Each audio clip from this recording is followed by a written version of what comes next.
So huge driver killers in the setup. So how you set yourself up that's just making hitting a driver almost impossible from the beginning. The first one, and this is the most common one, and in the comments down below, you know friends who are like this, or it might even be you watching, be honest, is this you? It is extreme setups. So what do I mean by extreme setups? So I mean ball way forward, handle back, those kind of ideas. So ball outside lead foot up towards lead foot, often common with people who are going to hit big slices. Now, where these setups can function, that's fine. If you're someone functioning and you want to stay in these positions, absolutely fine. But if you're someone who's leveling, your game is kind of leveling out a bit early, these extreme setups, you see, that's a common one. Handle up, forwards, compensating for strong grips, trying to get some kind of delivery in play rather than if they had a standard delivery. I mean, the face is literally just pointing in there. So extreme setups, absolute killers for people. If you know someone who's in these kind of positions, you're going to have to, if it's you watching and you want to get past the level that you're at with your golf, kind of progress, we're going to have to go a little bit more into a neutral positive setup, which I'll show you at the end of the video. High handle. This one's so common, so handle really high, trying to get the club almost flat on the ground. Driver isn't made to sit flat on the ground. It actually starts with the toe slightly in the air. That's how it's set up to be kind of addressed. So where your irons might feel like they sit flat on the floor, I see loads of golfers standing up tall, trying to get the handle up high, get that drive at the bottom of it. Just neutral flaps, not how it sits. Let that toe just come up in the air, let the club lie. And from your posture position, which again we're going to come to in a second, for a good natural posture, I want you to feel like your arms are just hanging down from your shoulders and let that club sit there. If you're starting to raise it up, raise it up, raise it up, you're definitely fighting, similar to the first problem, some issue that's in there that probably needs to come out.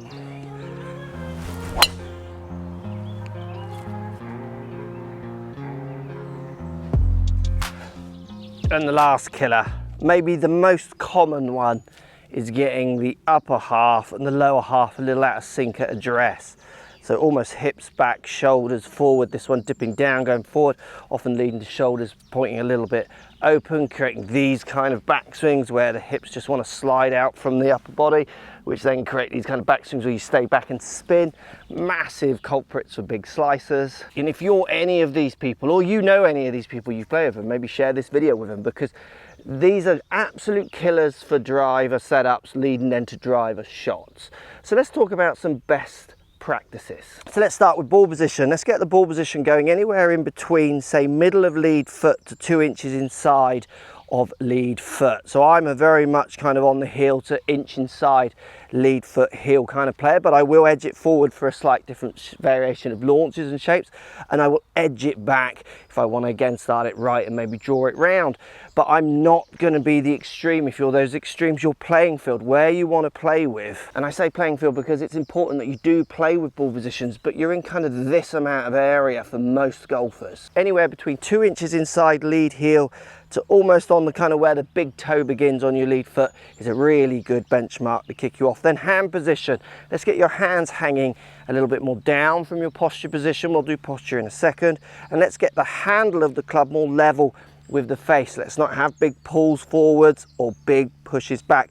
And this often for me and for lots of golfers, if you drop it inside of lead, if you just drop it down, it hits the inside of lead leg. That's a great way of setting up your hand position stroke ball position. Width for stance, and what can width for stance do? So I like to see a good shoulder width stance to slightly wider. Most amateurs that you teach, you see a general rule of lots of people getting a little bit narrow.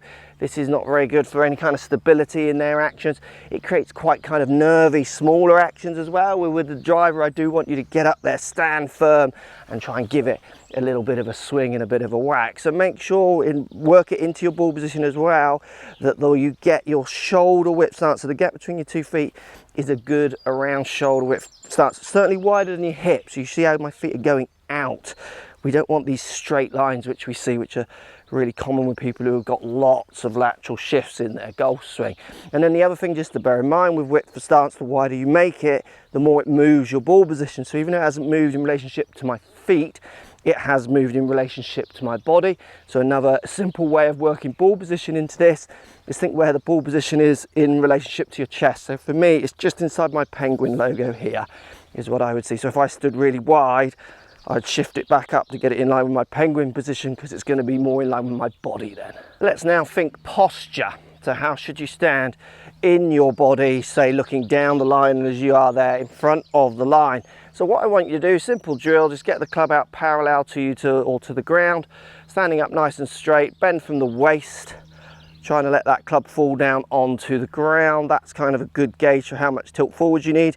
Tiny little bit of knee flex, and make sure that again your arms are just relaxed down, so we get rid of these kind of raised handles. Real simple checkpoint for some basic ideas around posture, because I see lots of people over posturizing as well, getting really rigid, causes very rigid kind of actions. You do need to have a certain amount of relaxed kind of feel to your posture, and we all have very different body shapes. You would have seen Montgomery working in these kind of postures, world-class player, but getting some good basics in there. Just bend forward from the waist.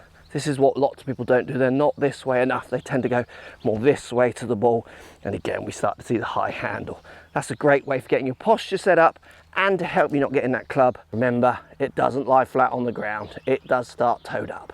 So let's get rid of the last killer in your setup issues that people have, which is more this way. Very simple way of doing this. Get your hands on the club, both hands. Take your setup, good ball position, good width for stance, even pop your posture in there. Then all I want you to do is drop your trail hand off, for me my right, put it down by your right thigh here, and then introduce it to the club. You'll see as I do that, right shoulder goes down, that just tilts me slightly behind the ball. Hips, let them just go forwards. If you can get your hips, say the inside of your instep of your right foot coming up on the outside of your knee, in and outside of your trail hip, is a great way of feeling that you're set up just a fraction more this way and getting rid of this way. Such an easy thing to work into your swing. So with all these setup ideas, what you got to make sure is that you drill them. You want to drill them so they become seamless. Let's show you what I mean if I hit one. So I'm going to pick my target, and now my setup starts to begin.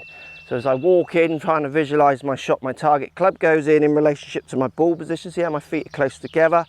Get my width for stance, ball position set together. Hands onto the club.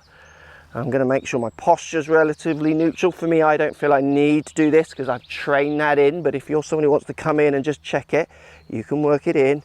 And then I'm just going to get myself set, trail hand jumps off the club, back on just to set my hips, ready to go, and then pull the trigger. Oh, that's a rip. So that leads us to our last point, which is aim. Once you've done all these things, you've got to learn how to then try and aim it at a target. So once you've got your setup a little bit more neutralized, you now just need to basically aim it at your chosen target.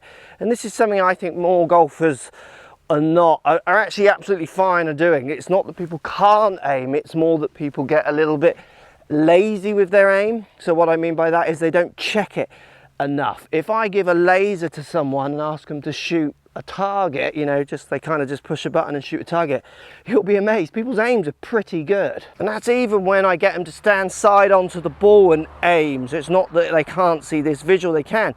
But what happens in golf is people maybe get out of practice of seeing the lines. So let's just make sure every now and then you're whacking a club down and just corresponding that to where you think your lines are going. So that's always the key checkpoint I do for myself and for other golfers, is I set myself to a position. So I think I need to be, say, here, and then I confirm it. And then if it's not there, I recalibrate. So let's say I put this club down and it says I'm pointing at the right hand trees. I will spend the next period of time aiming further left than I think I need to. I'll adjust. But if I'm checking every week, every 2 weeks, I'll get to a point where I hit that zero calibration again. I hopefully won't go beyond it as I continue to keep trying to aim further left. It's the golfers just aren't doing that enough, and you need to start doing it more. Having poor aim in golf, for me, when I think most people absolutely can aim, it's just a little bit lazy. Golf is hard enough as it is without us being lazy and not checking something so basic every now and then. Tour players do it. You see it on the range. They just put their clubs down. They're not going to give that away for free because they know the people winning the tournament are definitely not giving it away for free. Let me know if this helps. These are basics that can help so many golfers. You'll be amazed how many tour level players you do these checks to beginners. You're never too big or ugly to check your driver setup to make sure it's in a place to allow you to hit the best drives you absolutely can. I always think it's free wins. You're taking the effort to set up correctly for you, and someone else isn't, so you're going to be ahead of them. Take every free win we can. Thanks for watching. Post comments down below as always. Hit that subscribe button if you're not subscribed already. See you in the next video.